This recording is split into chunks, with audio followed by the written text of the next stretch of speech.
তাদের জিয়াতা দাপন করত। আর সরদার দো আলম আলাইহিস সালাতু কি বলেছেন যে একটা কন্যা সন্তান জন্ম দিছে এবং তাকে লালন পালন করেছে, দিন শিক্ষা দিছে, আল্লাহ পাক রব্বুল আলামিন তার জন্য জান্নাত ওয়াজিব করে দিয়েছে। কি মর্যাদা দান করছে ইসলাম কন্যা সন্তানদের। অথচ জাহিলি যুগে কন্যা সন্তানদের কোনো মূল্য ছিল না, দাম ছিল না। দাহিয়াতুল কলবি রাদিয়াল্লাহু তাআলা আনহু একটা নয়, দুইটা নয়, নিজের হাতে ৭০টা নিজের ঔরাদজাত কন্যা সন্তান জ্যাতা দাপন করছে। সম্ভব কিভাবে? জনাব মুহাম্মদ রাসূলুল্লাহ সাল্লাল্লাহু আলাইহি ওয়াসাল্লাম দরবারে আসছে, বলি ইয়া নবী আল্লাহ, আমি পাপিষ্ট, আমি বদকার, আল্লাহ কি আমার গুনাহ মাফ করবেন? নবী আলাইহিস সালাতু বলেন, দাহিয়া তওবা করো, ইস্তেগফার করো, মাওলার কাছে মাফ চাও, আল্লাহ সমস্ত গুনাহ খাতা মাফ করে দেবেন। দাহিয়াতুল কলবি রাদিয়াল্লাহু ইয়া নবী আল্লাহ ইয়া রাসূলুল্লাহ, আমি ওই গুনার কথা ভুলতে পারি না, ওই অপরাধের কথা ভুলতে পারি না, আমাকে বারবার সেই অপরাধ আমাকে নাড়া দেয়, আমি সহ্য করতে পারি না। ইয়া নবী আল্লাহ ইয়া রাসূলুল্লাহ, আমার স্ত্রীর গর্ভে একটা সন্তান আসছে, আমি সফরে গেলাম, অনেক দিন পর সফর থেকে আসছে, আমি স্ত্রীকে বললাম তোমার সন্তানের অবস্থা কি? সে কি জন্ম হয় নাই? বলছি সে মারা গেছে। অথচ আমার সেই সন্তান মারা যায় নাই, আমার সন্তানটা ছিল একটা মেয়ে সন্তান, কন্যা সন্তান, আমি তাকে মেরে ফেলবো এই ভয়ে আমার স্ত্রী তাকে তার নানা বাড়িতে রাখছে, আমার ঘরেতে রাখে নাই। কন্যা সন্তান রাস্তায় বড় হয়েছে। আপনারা জানেন দাহিয়াতুল কলবি রাদিয়াল্লাহু তাআলা আরবের মধ্যে সবচেয়ে বেশি আকর্ষণীয় চেহারা ছিল, সবচেয়ে বেশি সুন্দর ছিল। এমনকি দাহিয়াতুল কলবি রাদিয়াল্লাহু এত বেশি সুন্দর ছিল, সে রাস্তায় যখন নামতেন সবসময় মুখ আবৃত করে নামতেন, ফিতনার ভয়ে মহিলারা সহ্য করতে পারত না তাকে দেখে, এত আকর্ষণীয় চেহারা ছিল। বুঝেন তো তার কন্যা কেমন চেহারাওয়ালা, ফুটফুটে চাঁদের মতো, এত সুন্দর, বাচ্চা কথা বলতে পারে, বাবাকে বাবা ডাকে, 4-5 বছর বয়স, চিনতে পারে, দেখতে পারে, আদর করতে পারে, স্নেহ করতে পারে, মোহাব্বত করতে পারে, ভালোবাসতে পারে, এই অবস্থা। এত সুন্দর চেহারা। দাহিয়াতুল কলবি রাদিয়াল্লাহু ফরমান, ইয়া নবী আল্লাহ, আমার স্ত্রী আমার সেই মেয়েটাকে নিয়ে আসছে, আমি দেখলাম এত সুন্দর, এত আকর্ষণীয় এক মেয়ে, উজ্জ্বল নক্ষত্রের মতো, এত রূপবতী। আমি আমার স্ত্রীকে বললাম, এটা কে? এটা তো আপনার মেয়ে। আমি ভুল বলেছিলাম, আপনার সাথে অসত্য কথা বলেছিলাম, আমার গর্বের মধ্যে যে সন্তান ছিল এইটাই সেই সন্তান। ইয়া নবী আল্লাহ ইয়া রাসূলুল্লাহ, আমি এত খারাপ ছিলাম, এত পাপিষ্ট ছিলাম, আমার মধ্যে তাকে হত্যা করার মতলব চলে আসছে, আমি তাকে হত্যা করব। একদিন আমার স্ত্রীকে বললাম, মেয়েটাকে সাজিয়ে দাও, আমি তাকে তার নানা বাড়িতে নিয়ে যাব। ইয়া নবী আল্লাহ ইয়া রাসূলুল্লাহ, আমার স্ত্রী খুবই খুশি, সে ভাবছে আমি তাকে গ্রহণ করছি, তাকে মেনে নিয়েছি। আমার স্ত্রী তাকে সুন্দর মতো সাজিয়েছে, এখন দেখতে আরো ফুটান্ত ফুটান্ত গোলাপের মতো, এত আকর্ষণীয় এক মেয়ে। আমি মেয়েকে নিয়ে রওনা করলাম। আগের থেকেই পাহাড়ের কিনারায় আমি এক গর্ত খনন করেছিলাম। ইয়া নবী আল্লাহ ইয়া রাসূলুল্লাহ, আমি মেয়েকে নিয়ে রওনা করছি। যেহেতু মেয়ে একটু বড়, তার নানা বাড়ির পথ সে জানে। আমি যখন অন্য পথ ধরছি, মেয়ে বলতেছে, আব্বু কোথায় নিয়ে যাও? এই যে তো আমার নানা বাড়ির পথ না। আমি বললাম, তুমি কয়টা চেনো নানা বাড়ির পথ? আমি ধমক দিলাম। মেয়ে হাঁটতেছে। ইয়া নবী আল্লাহ ইয়া রাসূলুল্লাহ, আমরা চলতে চলতে যখন পাহাড়ের কিনারায় চলে আসছে, দূরের থেকে যখন মেয়ে ওই গর্ত দেখছে, অমনি মেয়ে কান্নাকাটি শুরু করছে, আব্বু আমাকে মাফ করে দাও, আমাকে ক্ষমা করে দাও, আমি তোমাকে আব্বু ডাকবো না, আমি তোমাকে পরিচয় দেব না। আমি জোর করে তাকে টেনে হেসড়ে গর্তের কিনারে নিয়ে আসছি। বাচ্চা আমার পাও জড়াইয়া ধরে, কান্নাকাটি করে, আব্বু আমাকে মাফ করো, আমাকে ক্ষমা করো, আমি তোমাকে বাপ পরিচয় দেব না, তোমার কাছে আসবো না। কিন্তু ইয়া নবী আল্লাহ, আমার কলব এত পাথরের মতো ছিল, এত খারাপ ছিল, আমার মধ্যে কোনো মায়া আসে নাই। ইয়া নবী আল্লাহ, ইয়া রাসূলুল্লাহ, আমি আমার বাচ্চাকে ধাক্কা দিয়ে গর্তের মধ্যে ভালায় দিয়েছি।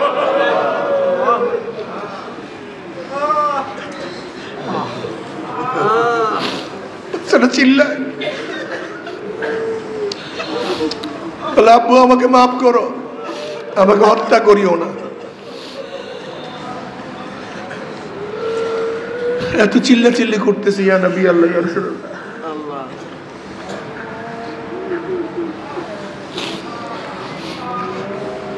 আমার মনের মধ্যে কোনো কমতি আসে নাই, নরমি আসে নাই।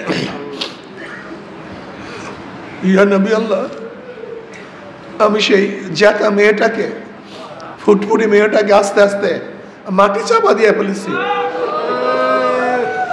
ইয়া নবী আল্লাহ, এই কষ্ট আমি সহ্য করতে পারি না, এই গুনাহকে আমার মাওলা আমাকে মাফ করবে। নবী আলাইহিস সালাতু ওয়াস সালাম বলেন, দাহিয়া ওকে কোন মানুষ করতে পারে? মানুষ সহ্য করতে পারে?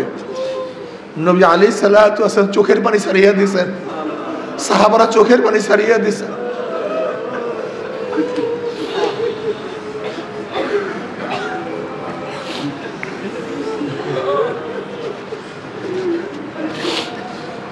ইয়া নবী, এই গুনাহকে আমার মাওলা মাফ করবে।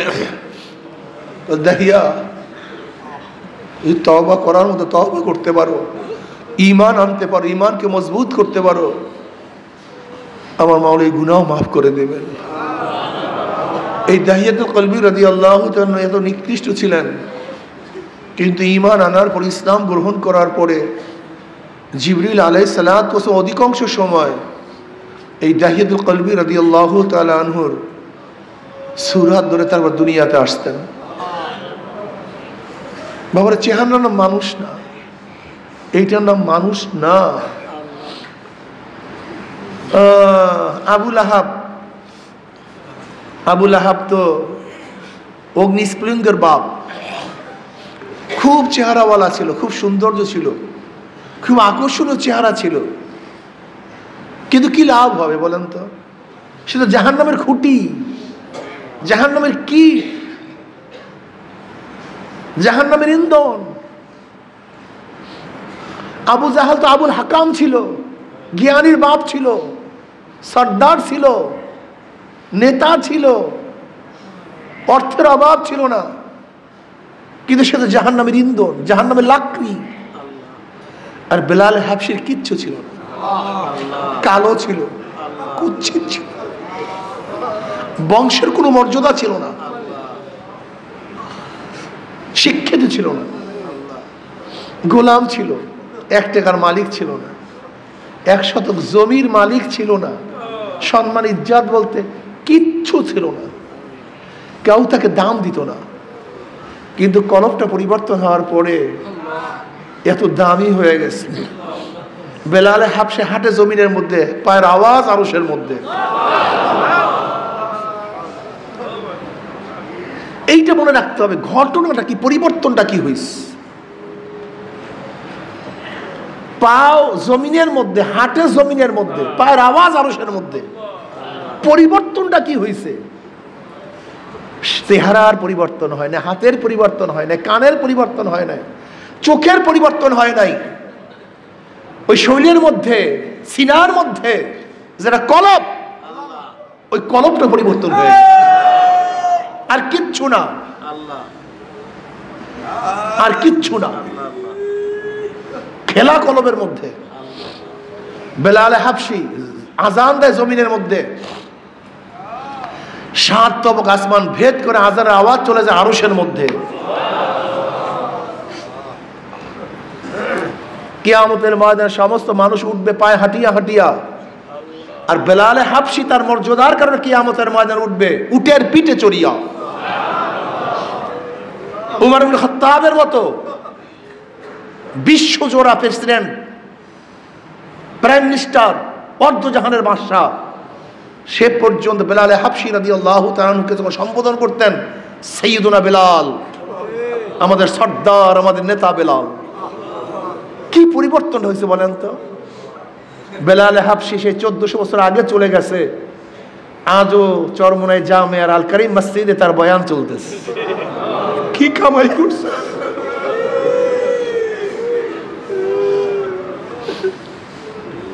আসলে বাবা আমি বারবার বলতে চাই, এই অবয়বের নাম, চেহারার নাম, হাতের নাম, পায়ের নাম, চোখের নাম, এর নাম মানুষ না। এর কোনো দাম নাই, এর কিচ্ছু না। মূল ব্যাপারটা কলব। ইন্না ফিল জাসাদে মুদগাহ ইজা সালাহাত সালাহাল জাসাদু কুল্লু ওয়া ইজা ফাসাদাত ফাসাদাল জাসাদু কুল্লু আলা ওয়াহিয়াল কলব। সরদার দো আলম আলাইহিস সালাম বুখারীর মধ্যে রওয়ায়াত আছে, নবী আলাইহিস সালাতু ওয়াস সালাম ফরমান, প্রত্যেকটা মানুষের মধ্যে একটা সিনার মধ্যে একটা গোশতের টুকরা আছে, একটা গোশতের টুকরা। ওই গোশতের টুকরাটা যখন ভালো হয়ে যায় গোটা মানুষটাই ভালো হয়ে যায়, আর গোশতের টুকরাটা যখন খারাপ হয়ে যায় গোটা মানুষটাই খারাপ হয়ে যায়। ওই গোশতের টুকরাটার নাম কি? এই কলবটাকে যদি পরিবর্তন করতে পারি, কলবটাকে যদি সংশোধন করতে, এই যত এই মুজাহেদা, যত সাধনা, যত তরিকা, যত কষ্ট, সব কিছু কলবটাকে ঠিক করার জন্য, ওই বক্র কলবটাকে সোজা করার জন্য, ওই বক্র কলবটাকে নিয়ন্ত্রণে আনার জন্য। ওইটা নিয়ন্ত্রণে আনা খুবই কঠিন, অনেক কঠিন, অনেক সাধনার বিষয়, অনেক সাধনা, অনেক সাধনা। যে যত সাধনা করতে পারবেন তার মর্যাদা তত তত তত তত বাড়তে থাকবে। এই কলবটাকে সংশোধন করি, কলবটাকে পরিবর্তন করি। লা ইয়ানফাউ মালু ওয়ালা বানুনা ইল্লা মান আতাল্লাহা বিকলবিন সালিম। কিয়ামতের ময়দানে টাকা পয়সা, জায়গা জমি, কিচ্ছুর কোনো দাম নেই, কোনো ফায়দা নেই, কিচ্ছু নেই। পীরগিরি, মুহাদ্দিসগিরি, মুফতিগিরি, ধনীগিরি, মন্ত্রীগিরি, এমপিগিরি, এর কোনো কিচ্ছুর কোনো দাম নেই। লা ইয়ানফাউ মালু ওয়ালা বানুনা, বানুনা মানে শক্তি, সন্তান, শক্তি, ক্ষমতা, অর্থের ক্ষমতা, কোনো ক্ষমতার কোনো লাভ নেই, কোনো দাম নেই, মানের কোনো ফায়দা নেই। টাকা পয়সা, জায়গা জমি কোনো উপকারে আসবে না, কোনো ফায়দা দিবে না। লা ইয়ানফাউ মালু ওয়ালা বানুনা ইল্লা মান আতাল্লাহা বিকলবিন সালিম।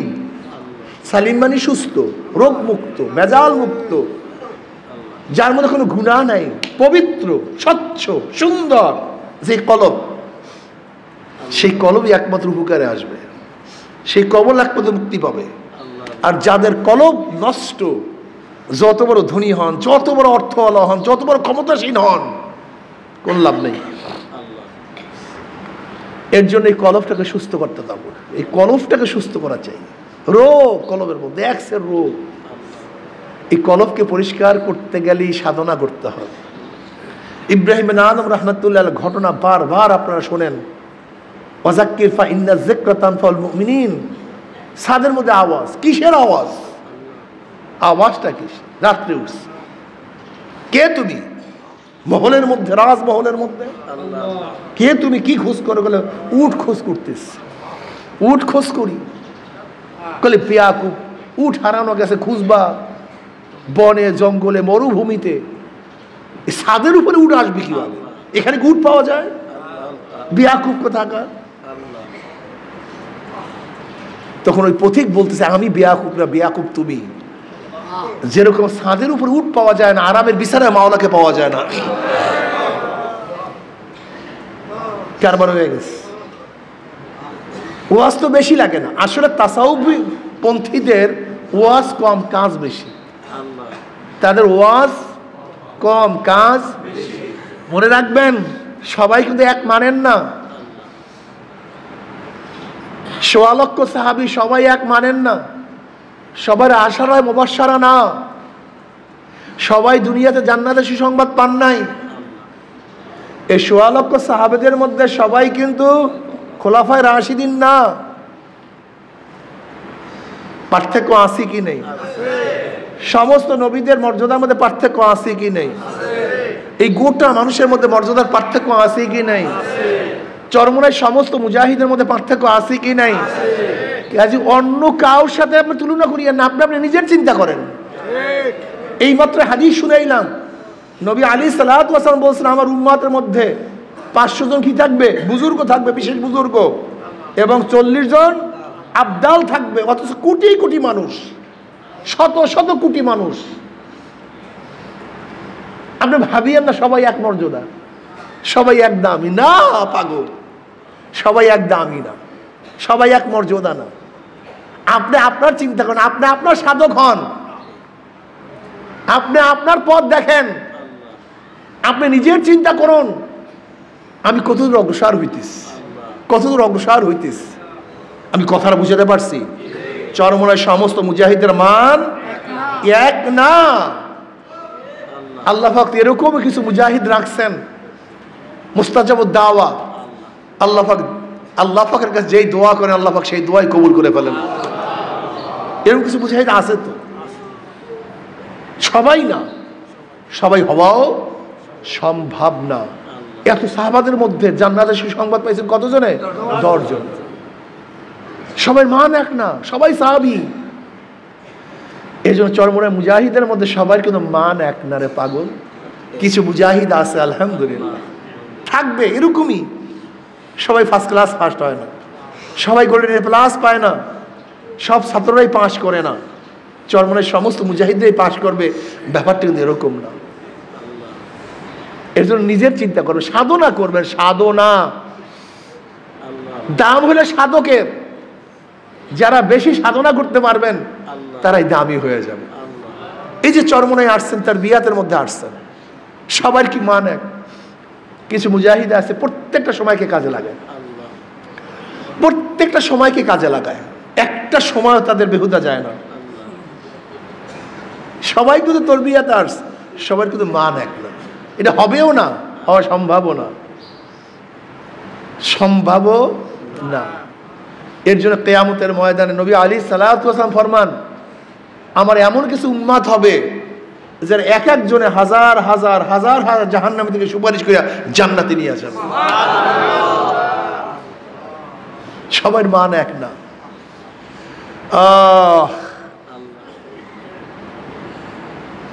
সাধনা করতে হবে। রশিদ আহমদ গঙ্গুই রহমতুল্লাহ আলাই, রশিদ আহমদ গঙ্গুই রহমতুল্লাহ আলাই ফারেক হওয়ার পরে হাজী সাহেব রহমতুল্লাহ আলাই একই সাথে গেলেন হাজী সাহেব রহমতুল্লাহর কাছে বয়াত হওয়ার জন্য। কাসেম নাউদ্দিন রহমতুল্লাহ আলাইর সাথে একই সাথে হাজী সাহেব রহমতুল্লাহর কাছে বয়াত হওয়ার পরে গেছে, বয়াত হওয়ার জন্য গেছেন। বয়াত হওয়ার পরে হালাত কি, হালাতের মধ্যে কি যে পার্থক্য চলে আসছে যার চিন্তা করতে পারবেন না। কি পার্থক্য চলে আসছে। সাধনা করতে করতে করতে করতে রশিদ আহমদ গঙ্গুর আহমদ কুতুবুল আলম হয়ে গেছে। কুতুবুল আলম, গোটা আলমের কুতুব তিনি। কেমন কুতুব ছিলেন!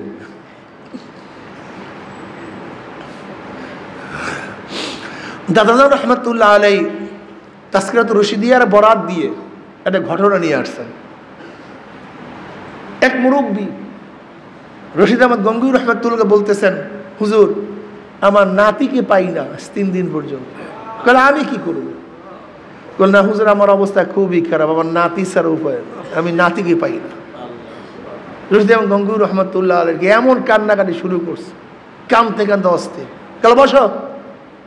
রশিদ আহমদ গঙ্গুই রহমত হুজরার মধ্যে গেলেন। হুজরার থেকে বেরো এসে বলতে, যাও তোমার নাতি আসছে, যাও বাড়িতে যাও। ওই বুড়া চলে গেছে, গিয়া দেখে সে নাতি দরজার সামনে পড়া, বেহুশ অবস্থা পড়া। রশিদ আহমদ গঙ্গুর রহমতুল্লাহ আলাই দরবার থেকে বুড়ো তো চলিয়া গেছেন, গিয়া দেখেন নাতি ঘরের সামনে দরজার সামনে পড়া। এবার সেবা শুশ্রূষা করার পরে নাতি হুশে আসছে। কই গেছিস তুই, কোথায় আসছো, কোথায় ছিলি? কলে আমি নামাজ পড়তে বের হইস, হঠাৎ দুষ্ট জিন আমাকে উড়াইয়া এক সাগরের দ্বীপের মধ্যে ফালাইয়া দিস, যেখানে চারদিকে পানি আর নোনা। আমি ঘুরতেছি, আমার জীবনের মায়া শেষ, আর আসতে পারো বুঝি নেই। চারিদিকে সাগর, মাঝখানে দ্বীপ, খাওয়ার কোনো ব্যবস্থা নাই, পানাহারের কোনো ব্যবস্থা নাই, পানি মুখে দেয়া যায় না, এত নুন। হঠাৎ আমি দেখি রশিদ আহমদ গঙ্গুর রহমতুল্লাহ আলাই আমাকে সে বলছে, তুই এখানে কি করস, তুই চক্ষু বস, আমার হাত ধর। এরপরে কি হয়েছে আমি জানি না, এরপরে কি হয়েছে আমি জানি না। কি বুঝলেন? আল্লাহর কুতুবদের হালাত, তাদের অবস্থা, এটা সবসময় হওয়া সম্ভব না। এটা আল্লাহ প্রদত্ত। এটা কার প্রদত্ত? এটা আল্লাহ প্রদত্ত।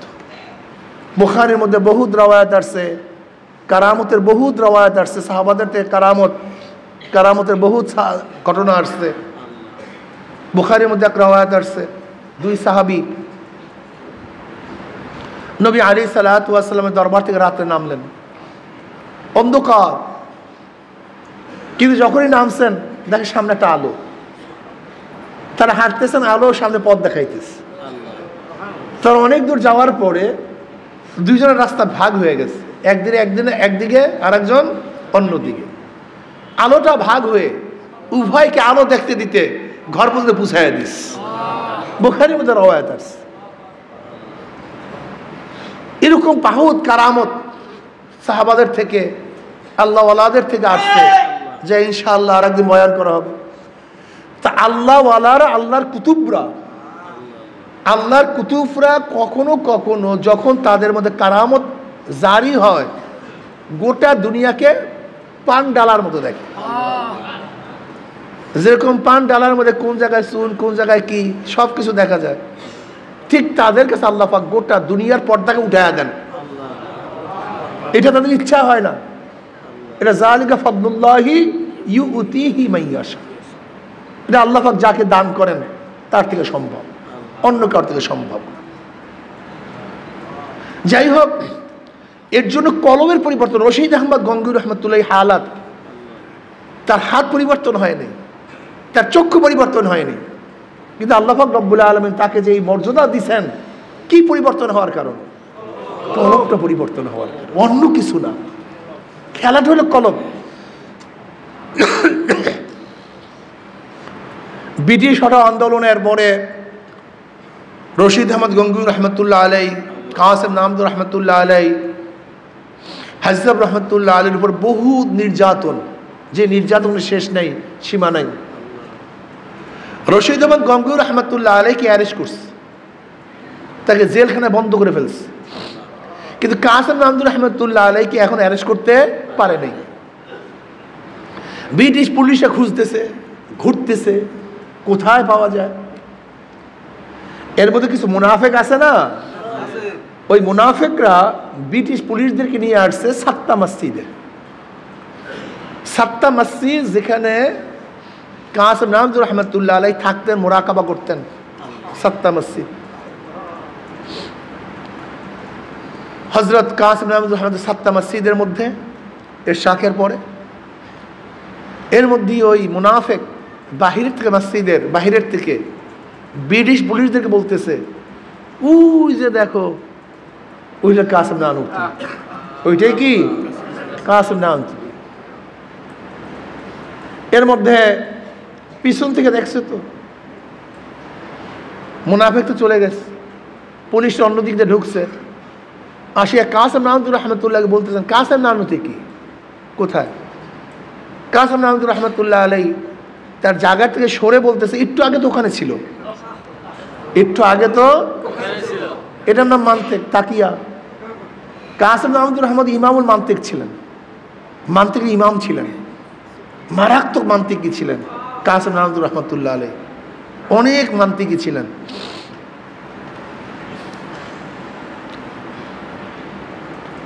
হজরত কাসেম মাহমুদুর রহমত বলছে একটু আগে তো ওখানে ছিলেন, এখন পুলিশ তো পায় না আর কাউকে, পুলিশ বের হয়ে গেছে, মুনাফিক তো ওই পাশে আস, তাই তুমি না বললা মসজিদের মধ্যে কাসেম নানতি আছে, কই পাইলাম তো না। বলে আরে ভাই যার সাথে কথা বলছে সেইটাই তো কাসেম নানতি, সেইটাই তো কাসেম নানতি। এরপরে খুঁজে দেখা আর নাই, গায়েব হয়ে গেছে। রশিদ আহমদ গঙ্গুর রহমতুল্লাহ আলাইকে যখন পুলিশ অ্যারেস্ট করিয়া রেলে নিয়ে যাইতেছে, রশিদ আহমদ গঙ্গুর রহমতুল্লাহ আলাই জানলার বাহিরে তাকাই একটু হাস দিস। সাথীরা প্রশ্ন করে হাসলেন কেন? বলে ভাই কাসেম আমার সাথে দেখা করতে আসছিল, ভাই কাসেম আমার সাথে দেখা করার জন্য আসছিল। কি বুঝলেন? এবার আসেন হাজিব রহমতুল্লাহ আলাইয়ের কাছে গিয়ে উবাইর এখন ফজিলাত বয়ান করতেছে। হাজিব রহমতুল্লাহ আলাইয়ের কাছে গিয়ে বলতেছে সাগরেদরা যে আপনি কাসেম রূপের রশিদ আহমদকে বেশি মর্যাদা দান করেন, আপনি রশিদের চেয়ে কাসেমকে একটু মর্যাদা কম দান করেন, অথচ রশিদ আহমদ গঙ্গুর রহমত অ্যারেস্ট হয়ে গেছে, কিন্তু কাসেম আহমদ অ্যারেস্ট করেছে কিন্তু গায়েব হয়ে গেছে। কাজে তো স্পষ্ট বুজুর্গি, যেই বুজুর্গি কার মধ্যে ছিল না? রশিদ আহমদ গঙ্গুর মধ্যে ছিল না, সে তো অ্যারেস্ট হয়েছে, কিন্তু কাসেম নামদুর রহমতুল্লাহকে অ্যারেস্ট করতে পারে নাই, সে তো গায়েব হয়ে গেছে। এবার হাজিব রহমতুল্লাহ বলছে এইটাই তো রশিদের বুজুর্গির আলামত, কেন অ্যারেস্ট হওয়া, জেলে যাওয়াটা সুন্নাত, যে এটা রশিদ আহমদ পালন করতে পারছে কিন্তু কাসেম সেটা পালন করতে পারেনি। কথাটা বুঝাতে পারছি? আল্লাহু আকবার। যাই হোক, আমি যেটা বলতেছিলাম যে এই যে পরিবর্তনটা কিসের পরিবর্তন? কথা কয় না। এই যে পরিবর্তনটা কিসের পরিবর্তন? রশিদ আহমদ গঙ্গুর রহমতুল্লাহ আলাই তো হাফিজুল হাদিস, ফকিহুন নফস, সামনের জানা জানে, লামিউ দেরারি যা সরার কিতাব, বুখারী সিয়াসতের কিতাবগুলি একাই পড়াতেন, ফকিহুন নফস, এত বড় জানুয়া। অথচ হাজিব রহমতুল্লাহ আলাইয়ের মতো কাফিয়া পাশ এক ব্যক্তির কাছে বয়াত হওয়ার পরে এমন কি পরিবর্তন আসলো যে রশিদ আহমদ গঙ্গুর রহমতুল্লাহর অবস্থা কি জানেন? একদিন তার এক সাগরেদ এসে বলতেছে, হজরত আমাকে মানুষ গালি মন্দ বকাবাকি করে, কলে চিল্লা চিল্লি করে, নাচানাচি করে, নাচনেওয়ালা পীরকা মুড়ি, নাচুন্নে পীরের মুড়ি, আমাকে অবজ্ঞা করে, আমার কাছে একটু খারাপ লাগে, কিন্তু আমি তো হালাত টিকাইতে পারি না, ঠিক রাখতে পারি না। আল্লাহ। রশিদ আহমদ গঙ্গুর রহমতুল্লাহ আলাই তার মুরিদকে বলছেন, যাও, যখন ওই ব্যক্তি তোমাকে টিটকারি করবে তুমি তখন তাকে বলবা যে হুজুর শুধু নিজে নাচে না, নাচায়ও, ও নাচতি হ্যাঁ নাচাতে ভি হ্যাঁ, এই কথা বলবো। যখনই ওই ব্যক্তি টিটকারি করার জন্য আসছে তখন এই কথা বলছে, উনি শুনে নিজে নাচে না, উনি নাচায়ও, এর মধ্যে তার মধ্যে হালাত পয়দা হয়ে গেছে, তার মধ্যে হালাত পয়দা হয়ে গেছে। এর রশিদ আহমদ গঙ্গুর রহমতুল্লাহ আলাই, রশিদ আহমদ গঙ্গুর রহমতুল্লাহ আলাই জুতার পায়ের আওয়াজে আল্লাহ পাক কলম খুলে দিতেন, মাসালা বুঝে আসতো। থানবী রহমতুল্লাহ আলাই একটা মাসালা জিজ্ঞাসা করার জন্য রশিদ আহমদ গঙ্গুর রহমতুল্লাহ কাছে গেছেন। রশিদ আহমদ গঙ্গুর রহমতুল্লাহ খবর দেওয়া হয়েছে যে আশরাফ আলী আসছে। আশরাফ আলী থানবী রহমতুল্লাহ রশিদ আহমদ গঙ্গুর রহমতুল্লাহ আলাইয়ের অনেক জুনিয়র, অনেক জুনিয়র। আশরাফ আলী থানবী রহমতুল্লাহ আলাই রশিদ আহমদ গঙ্গুর রহমতুল্লাহ আলাইয়ের কাছেই বয়াত হওয়ার জন্য গেছিলেন, তার কাছে বয়াত হবেন। কিন্তু রশিদ আহমদ গঙ্গুর রহমত বলছেন, না আশরাফ আলী তুমি একটা কাজ করো, আমার কাছে বয়াত না হয়ে হাজিব রহমতের কাছে বয়াত হও, তা আমরা পীর ভাই হয়ে যাব। যাই হোক, মাসালা হল করার জন্য গেছেন আশরাফ আলী থানভী রহমতুল্লাহ আলাই, রশিদ আহমদ গঙ্গুই রহমতুল্লাহ আলাইর কাছে মাসালা হল করুন। তা আগে তো কাঠের খরম পড়তো, বউলালা জুতা, এরকম টক্কর টক্কর করে হাঁটতো, বোঝেন নাই? ওই কাঠজন এরকম এরকম মানে বাড়ি খেত, চট চট করে আওয়াজ হইত। তা রশিদ আহমদ গঙ্গুই রহমতের ঘরের থেকে বের হয়েছেন, দরজায় আসবেন, তার পায়ের চট চট আওয়াজ আসতেছে। থানভী রহমতের বলছে মাসলা হল হয়ে গেছে। মাসালা কি হয়ে গেছে? ওই জুতার পায়ের আওয়াজে মাসালা হল হয়ে গেছে। কথাটা বুঝতে পারছেন? বুজুর্গের অবস্থাটা বুঝেন। এর জন্য কিতাবের দ্বারা না, ওয়াজের দ্বারা না, নসিহতের দ্বারা না, দিন পয়দা হয় বুজুর্গদের নজরের মাধ্যমে। নজর, নজর সবচেয়ে আসল। ইত্তাকু আন ফিরাসাতিল মুমিন ফাইন্নাহু ইয়ানজুরু বিনূরিল্লাহ। ইত্তাকু আন ফিরাসাতিল মুমিন, মুমিনদের বিশেষ নজর থেকে বাঁচিয়ে থাকো, যেহেতু তারা নিজেদের এই চর্মচক্ষু থেকে তাড়ায় না। চক্ষু শুধু চর্ম থাকে না, লা তা'মাল আবসারু ওয়ালাকিন তা'মাল কুলুবুল্লাতী ফিস সুদূর। আল্লাহ পাক কালামে পাকের মধ্যে ফরমান, লা তা'মাল আবসারু ওয়ালাকিন তা'মাল কুলুবুল্লাতী ফিস সুদূর। তাদের চর্মচক্ষু অন্ধ হয় নাই, তারা বাহ্যিক চক্ষু অন্ধ হয় নাই, তাদের অন্তরের মধ্যে সিনার মধ্যে যে চক্ষু আছে সেই চক্ষুটা অন্ধ হয়ে গেছে। সেই চক্ষুটা কি হয়ে গেছে? সেই চক্ষু খোলার জন্য চরমনাই আসছেন। যেই চক্ষের মধ্যে আবরণ পড়ছে, যেই চক্ষুটা অন্ধ হয়ে গেছে, সেই চক্ষুর অপারেশনের জায়গা হলো এইটা। সে চক্ষু খোলেন, সে চক্ষুর পাওয়ার বাড়ান। সেই চক্ষুর পাওয়ার যদি বাড়াতে পারেন, এমন পাওয়ার হবে, এমন পাওয়ার হবে, আপনার সামনে কোনো কিছুই আর আবদ্ধ থাকবে না, গোপন থাকবে না। কাশ কাকে বলা হয়? কাশ মানে খোলা। কাশ মানে কি? আহলুল কাশ মানে কি?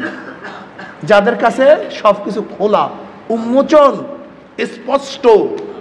কথাটা বুঝে পারেন? এর নাম কাশ। এই শোনেন না, কাশ কাশ। আল্লাহ পাক রব্বুল আলামিন মাঝে মাঝে সমস্ত পর্দাকে উঠায়া দেন, সমস্ত পর্দাকে উঠায়া দেন, সবকিছু তারা দেখতে পারে। কাশ জারি হয়ে যায়। এটা লাজম না, এটা জরুরি না, লেকিন এরকম হতে পারে, এরকম হইছে, হয়। আমাদের বুজুর্গানের দিনের থেকে হাজারো ঘটনা এরকম আছে। অনেকেই কিন্তু এই ঘটনাগুলি যে শুনে আশ্চর্য হয়ে যায়। এর কারণটা কি জানেন? ভাই, তুমি হলে দুধের বাচ্চা, শিশু মানুষ, তুমি তো ক খাও চিনো না, আর তুমি এই সমস্ত বিষয়ের আলোচনা বুঝবা কিভাবে? এটা সম্ভব কিভাবে আমাকে বলেন তো? খুবাইব রাদিয়াল্লাহু তাআলা আনহু, তাকে যখন আবদ্ধ করা হয়েছে, হারেসের মেয়ে বলতেছে যে হারেসকে হত্যা করার কারণে, হযরত খুবাইব রাদিয়াল্লাহু তাআলাকে হত্যা করার জন্য তার ছেলেরা তাকে খরিদ করছে। বুখারীর মধ্যে রওয়ায়াত আছে। হারেসের মেয়ে বলতেছে, খুবাইবের চেয়ে উত্তম বন্দী আমি কোনোদিন দেখি নেই। খুবাইব রাদিয়াল্লাহু তাআলা কত আখলাকি ছিলেন। খুবাইব রাদিয়াল্লাহু তাআলা বসা, ঘরের এক শিশু বাচ্চা তার কোলে। এবার তো ভয় পেয়ে গেছে ঘরের সবাই, যে শত্রুর কাছে আমাদের বাচ্চা, এখন তো হত্যা করবে, গলা টিপে ধরবে। খুবাইব রাদিয়াল্লাহু বুঝতে পারছেন। তিনি বললেন, তোমরা ভয় পেও না, এই বাচ্চাকে আমি হত্যা করবো না, এর সাথে কোনো খারাপ ব্যবহার করবো না। হারেসের মেয়ে বলতেছে, আমি দেখছি খুবাইবকে তাজা আঙ্গুরের থোকের থেকে আঙ্গুর খাইতেছে, অথচ এই সময় আরবের মধ্যে কোনো আঙ্গুর নাই, আরবের মধ্যে কোনো আঙ্গুর নাই, কিন্তু তাজা আঙ্গুরের থোকের থেকে আমি নিজে আঙ্গুর খাইতে দেখছি। খুবাইব রাদিয়াল্লাহু তাআলা আনহুকে যখন শুলে চড়াবার জন্য নিয়ে যাওয়া হইতেছে, তখন খুবাইব রাদিয়াল্লাহু বললেন, আমাকে 2 রাকাত নামাজ পড়ার সুযোগ দাও, আমাকে 2 রাকাত নামাজ পড়ার সুযোগ দাও। যাও পড়ো। খুবাইব রাদিয়াল্লাহু তাআলা আনহু হালকা, খুব সহজে 2 রাকাত নামাজ পড়লেন। তখন তিনি বললেন সালাম ফিরাবার পরে, দেখো আমি নামাজ আরো দীর্ঘ করতাম, কিন্তু আমি দীর্ঘ করি নাই কেন? তোমরা ভাববা আমি মৃত্যুর ভয়ে নামাজকে দীর্ঘ করতেছি। তোমরা ভাববা মৃত্যুর ভয় আমি নামাজকে লম্বা করতেছি, এর জন্য আমি নামাজকে হালকা করছি। এরপরে হযরত খুবাইব রাদিয়াল্লাহু তাআলা আনহুকে যখন শুলে চড়াবার জন্য প্রস্তুতি নিস, তখন তিনি বললেন ওয়ালাস্তু উবালি হিনা উক্তালু মুসলিমান হিনা উক্তালি মুসলিমান আলা আইয়াজান মান কানা ফিল্লাহি মাসরাই ওয়া যালিকা ফি যাতিল ইলাহি ওয়া ইন ইয়াশা ইউবারিক ফি আওসালি শিলবি মুমাজ্জাই। ফালাস্তু উবালি হিনা উক্তালু মুসলিমান, আমার কোনো টেনশন নাই, কোনো চিন্তা নাই, যেহেতু আমি মুসলমান অবস্থায় শাহাদাত বরণ করতেছি। ওয়ালাস্তু উবালি হিনা উক্তালু মুসলিমান, যে আমি মুসলমান অবস্থায় মারা যাইতেছি, শহীদ হইতেছি, আমার টেনশন কি, আমার চিন্তা কি? আলা আইয়া শাক্কিন কানা ফিল্লাহি মাসরাই, অন্য রওয়ায়াত আলা আইয়া জানমেন কানা ফিল্লাহি মাসরাই।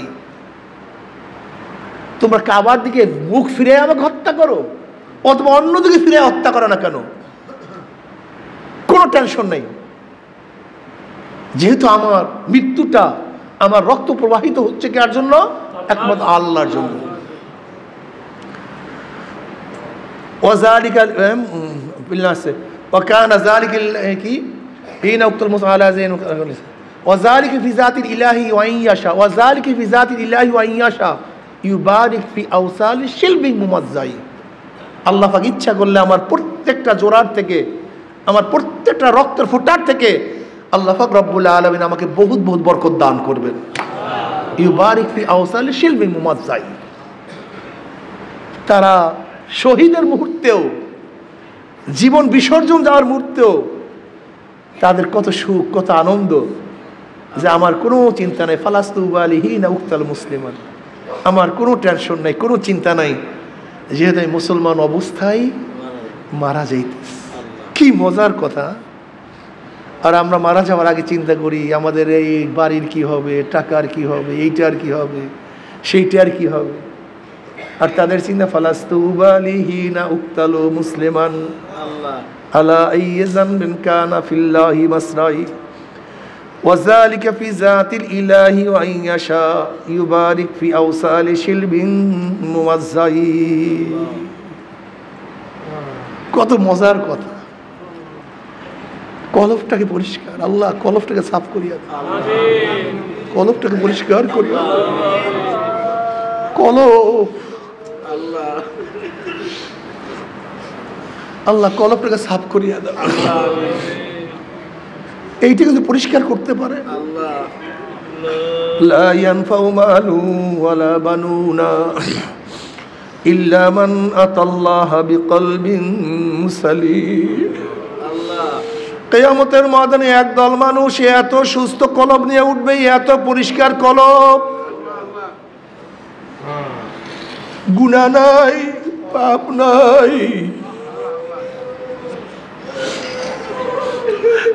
এত পাওয়ারফুল কলব নিয়ে কিয়ামতের ময়দানে উঠবে।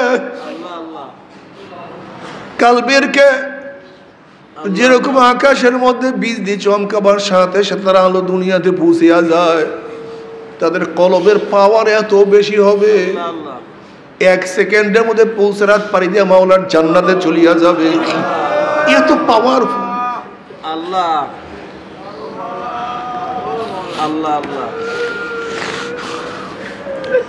আল্লাহ, এত পাওয়ারফুল কলব।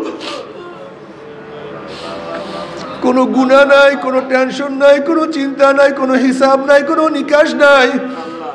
হিসাবা ইয়াসিরা,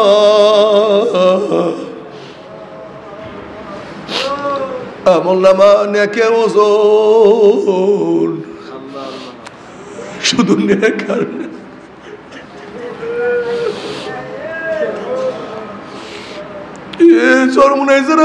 কলমটাকে পরিবর্তন করার, কলমটাকে সাধনা করার চেষ্টা করেন।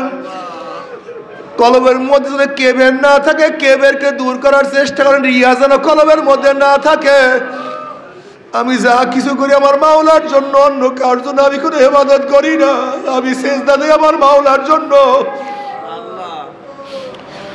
আমি রুকু করি মাওলার জন্য, আমি বয়ান করি আমার মাওলার জন্য, আমি দাওয়াত দেই মাওলার জন্য, আমি ইলম অর্জন করি আমার মাওলার জন্য, আমি সব কিছু করি আমার মাওলার জন্য। ইন্না সলাতি ওয়া নুসুকি ওয়া মাহইয়ায়া ওয়া মামাতি লিল্লাহি রাব্বিল আলামিন। আমার জানি ইবাদত, আমার মাল ইবাদত, আমার এই সাধনা, আমার এই চেষ্টা একমাত্র আমার মাওলার জন্য। যদি কলবটাকে পরিষ্কার করতেই পারো, পুলসিরাত পানি দিয়া মাওলার জান্নাতে চলিয়া যাবা। তুমি কি দেখো না রাবিয়া বসরি রাহমাতুল্লাহি আলাইহা এই কলবটাকে পরিষ্কার করার কারণে আমার মাওলা কি মর্যাদা তাকে দান করছে। একজন মহিলা, অনেকে বলে সে একজন বান্দি ছিলেন, একজন লিউন্ডি ছিলেন, বান্দি ছিলেন, চেহারাও ভালো ছিল না। রাবিয়া বসরি রাহমাতুল্লাহি আলাইহার চেহারাও ভালো ছিল না, গরিব ছিলেন, কিন্তু এত এত কামাই করছে। মাওলার মোহাব্বত কিভাবে যে অর্জন করছে আল্লাহ। একদিন রাবিয়া বসরি রাহমাতুল্লাহি আলাইহার এক হাতে আগুন আর এক হাতে পানি নিয়ে তিনি দৌড়া শুরু করছে। লোকেরা প্রশ্ন, রাবিয়া কোথায় যাও, এক হাতে আগুন এক হাতে পানি কেন? রাবিয়া বসরি রাহমাতুল্লাহি আলাইহা ফরমান, আমি আগুন দিয়ে মাওলার জান্নাতকে জ্বালাইয়া দেব এবং পানি দিয়ে আমার মাওলার জাহান্নামকে আমি নিভাইয়া দেব। দেখবো লুবির দলেরা কিসের আশায় মাওলার ইবাদত করে, আর দেখবো ভিতুর দলেরা কিসের ভয় আমার মাওলার ইবাদত করে। ওরা তো জান্নাত পাওয়ার জন্য ইবাদত করে, ওরা জাহান্নামের ভয়ে ইবাদত করে। ওরা তো আমার মাওলার ভালোবাসায় ইবাদত করে না, ওরা তো আমার মাওলার প্রেমে পড়ে ইবাদত করে না। जन्नत दोज़ख से या रब क्या करो, आरज़ू है मैं तुझे साथ देखा करो। बातू दोज़ख जन्नत है जा फिजा, बातू दोज़ख जन्नत है जा फिजा, बेतु जन्नत दोज़ख है दिलरुबा। মাওলা যদি দোজখে গিয়ে তোমাকে পাই, ওই দোজখ আমার জন্য জান্নাত হয়ে যাবে। আর জান্নাতে গিয়ে তোমাকে না পাইলে জান্নাত আমার জন্য জাহান্নাম হয়ে যাবে। আমি চাই শুধু তোমাকে, তুমি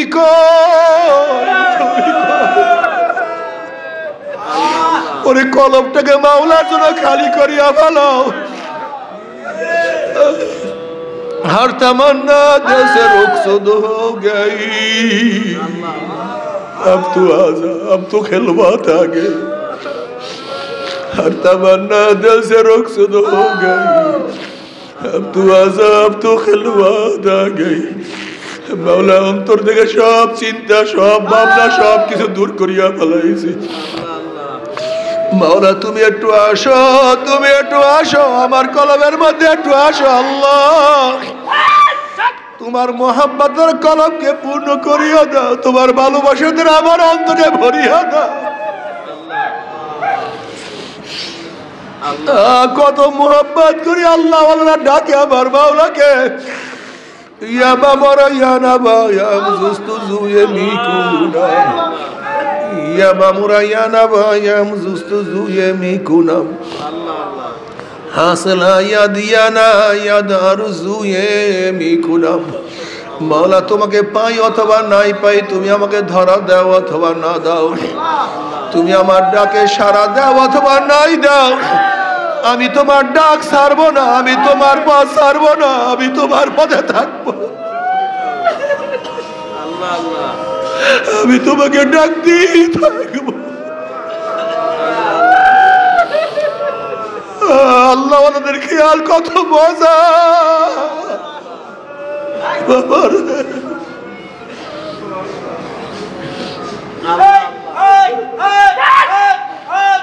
কলমটা যে কত খারাপ, সারাদিন দুনিয়া দুনিয়া দুনিয়া দুনিয়া, নামাজ নাই, রোজা নাই, ইবাদত, নামাজও পড়ি না। নামাজ কাজা করি, আল্লাহ মাফ করিয়া। একটু 2-1 রাকাত নফল নামাজও পড়তে চাই না, একটু সুন্নাত পড়তে চাই। তারাবির নামাজ পড়ি না, তারাবির নামাজের মধ্যে আবার কোরআন তেলাওয়াত, 1 খতম কোরআন তেলাওয়াত করা সুন্নাত। অথচ দেখা যায় আমাদের কত জুয়ানরা খতম তারাবি পড়ে না। মাওলার সামনে দাঁড়াইয়া থাকবি নামাজের মধ্যে, ওরে মালিকের সামনে গোলাম একটু হাত বাঁধিয়া দাঁড়াইয়া থাকবি। একটু বেশি সময় মালিকের সামনে দাঁড়াইয়া থাকবা, তাও তুমি পারো না, তোমার এইটাও সহ্য হয় না। একটু মাওলার সামনে দাঁড়াইতে পছন্দ করো না রে গাদা। ওরে কিয়ামতের মাঠে 50,000 বছর কিভাবে দাঁড়াইয়া থাকবে আল্লাহ। আজকে তারাবির মধ্যে নামাজের মধ্যে কিছু সময় দাঁড়াইয়া থাকতে চাও না, আর কিয়ামতের মাঠে 1 দিন নয়, 2 দিন নয়, 1000 বছর, 10,000 বছর নয়, 50,000 বছর দাঁড়াইয়া থাকতে হবে। আল্লাহ আমাদের সবাইকে মাফ করিয়া দে।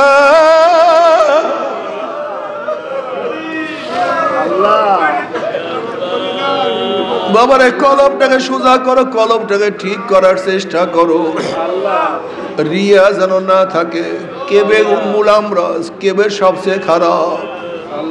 নিজেকে মিটায়া দাও, খোদা মুঝসে মুঝকো দূর কর। আল্লাহ তুমি আমাকে ভুলাইয়া দাও, আমি কিছু না।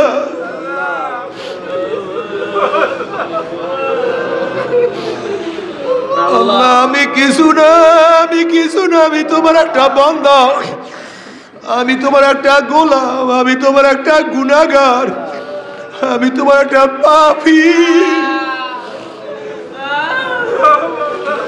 নিজেকে সব সময় কলমটাকে সুস্থ রাখো, ঠিক রাখো। আমার মাওলা কিবেরকে সহ্যই করতে পারে না, অহংকারকে সহ্যই করতে পারে। আল্লাহ তুমি মাফ করিয়া দাও।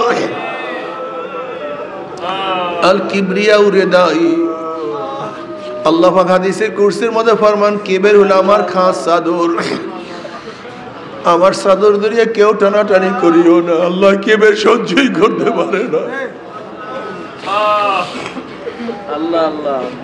বাবারে রমজান মাসে আসছেন, সময়টাকে কাজে লাগান, সব সময় সময়কে কাজে লাগান। মাওলাকে ডাকেন, কলমটাকে মাওলার দিকে ঝুঁকায়া দেন,